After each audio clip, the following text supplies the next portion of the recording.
சென்னையில் செய்தியாளர்களிடம் பேசிய அனைத்திந்திய புரட்சி தலைவர் மக்கள் முன்னேற்ற கழக பொதுச் செயலாளர் சசிகலா தனிமரம் தோப்பாகாது என்றும் அதனால்தான் தோப்போடு வந்திருப்பதாகவும் தெரிவித்தார்.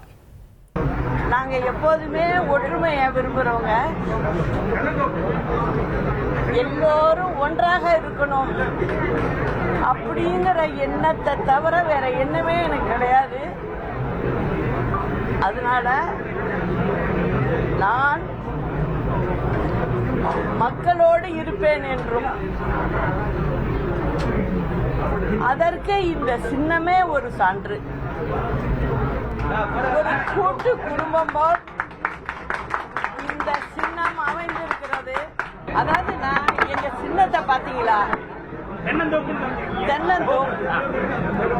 எத்தனை மரம் இருக்கு?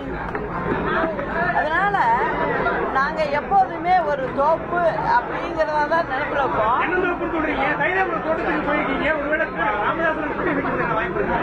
அதாவது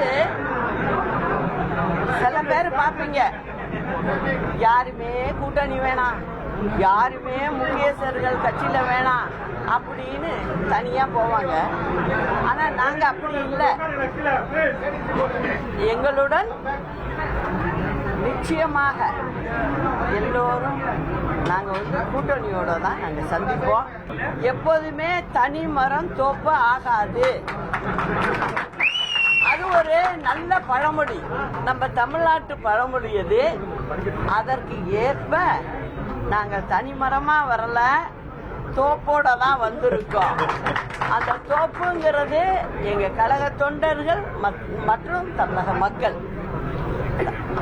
எடப்பாடி பழனிசாமி அவருக்கு எதிராக நீங்க எல்லாம் எதிராக இருந்தீங்க. இப்போ அவருக்கான இருந்த அந்த எதிர்ப்பெல்லாம் நீங்கிருச்சு, அவர் சாதிச்சுட்டாருன்னு சொல்றாங்க ஏடிஎம்கேல இருக்கவங்க. உண்மைதானா? நீங்க எப்படி பாக்குறீங்க? அது எல்லாம் இந்த 26 தேர்தல்ல தெரியும்ல, யாரு சாதிக்கிறாங்க யாரு சாதிக்கல அப்படிங்கிறது. விஜயுடன் கூட்டணி அமைக்கிறதுக்கு வாய்ப்பு இருக்கு. நான் தான் சொல்லிட்டேனுங்க. அதாவது எங்களுடன் ஒரே கருத்துள்ள கட்சிகள் இணைந்து நாங்கள் செயல்படுவோம். இணைந்து செயல்படுவோம். எல்லாரோடையும் அதை நான் இப்ப சொல்லக்கூடாதுல்ல.